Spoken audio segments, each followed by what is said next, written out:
আসসালামু আলাইকুম। আজকে রান্না করব নদীর পাঙ্গাস মাছ। মাছগুলো বাজার থেকে কেটে নিয়ে আসছে, তাই পরিমাণে একটু সাইজটা ছোট করছে। এতে আমি এর মধ্যে হলুদ দিয়ে দিলাম খানিকটা, আর অল্প করে লবণ দিয়ে এবার মাছগুলো সুন্দর করে মাখাই নেব।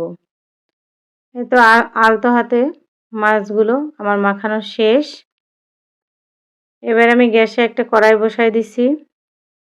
সেখানে অল্প করে একটু সয়াবিন তেল দিয়ে দিলাম। যেহেতু পাঙাশ মাছের মধ্যে অনেক তেল ওঠে, এই জন্য অল্প করে তেলটা দিছি।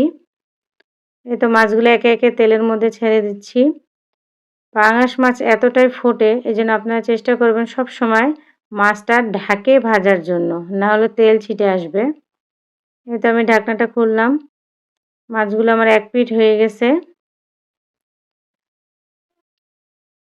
এবার উল্টায় দিচ্ছি। এই তো মাছগুলো আমার ভাজাই হয়ে গেছে। এবার আমি এগুলো উঠায় নিলাম। কিন্তু তেল যতটুকুন দিছি ওরকমই রয়েছে, যেহেতু মাছের মধ্যে অনেক তেল ছিল। এর মধ্যে এবার পেঁয়াজ দিয়ে দিলাম। তেল আর বাড়তি দিলাম না। পেঁয়াজটা ভাজতেছি, এর মধ্যে কয়েকটা কাঁচামরিচ দিয়ে দিলাম চিড়ে। পেঁয়াজটা আমি একটু লাল করে নিছি। এর মধ্যে আমি হাফ চামচের মতো আদা বাটা, হাফ চামচের মতো জিরার গুঁড়া, আর অল্প করে একটু মরিচের গুঁড়া আর একটু হলুদ দিয়ে মশলাটা একটু ভেজে নিব।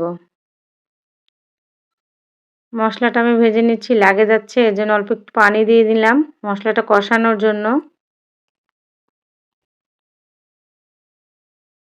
এই তো মশলাটা কষাচ্ছে। মশলাটা যত বেশি কষাবেন তরকারির টেস্ট তত বেশি ভালো হয়। এতে আমি আরেকটু পানি দিয়ে দিলাম।